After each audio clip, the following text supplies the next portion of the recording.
शुरू अल्लाह के नाम से जो बड़ा मेहरबान है, रहम करने वाला है। देखती आंखों सुनते कानों को मोहम्मद इरफान की तरफ से सलाम कबूल। दोस्तों आज मैं जो आपके लिए रेसिपी लाया हूँ ये बहुत ही ज़बरदस्त रेसिपी है। ये है एल्बो मैक्रोनी सैलेड। मैक्रोनी को मैंने बॉयल कर लिया था। बॉयल करके इसको मैंने बॉयल करने के बाद इसको वॉश करके इसके अंदर ऑयल लगा के फ्रिज में रख दिया था। अब मैं बनाने जा रहा हूँ elbow macaroni salad.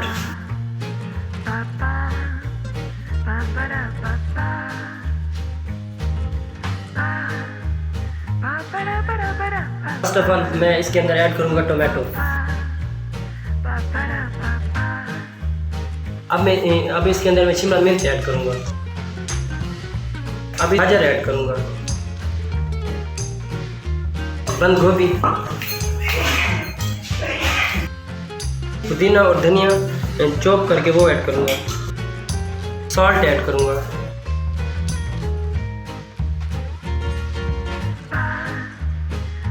Black pepper, lemon juice,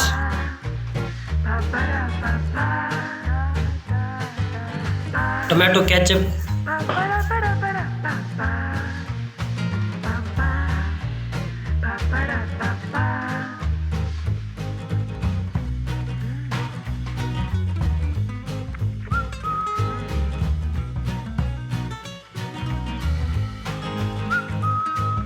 chicken add करूँगा।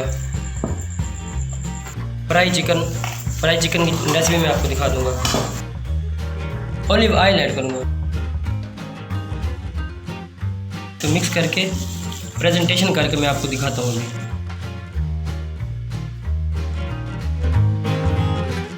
दोस्तों ये एल्बो मैक्रोनी सैलेड मैंने बना दी है। बहुत ही ज़बरदस्त रेसिपी है, आप इसको ट्राई करें, इंशाल्लाह ज़रूर मज़ा आएगा। मुझे अगली वीडियो तक दीजिएगा इजाज़त। देखते रहिए फूड ट्यूब चैनल। आप मेरे चैनल को सब्सक्राइब करें, लाइक करें और अपने दोस्तों के साथ शेयर करें।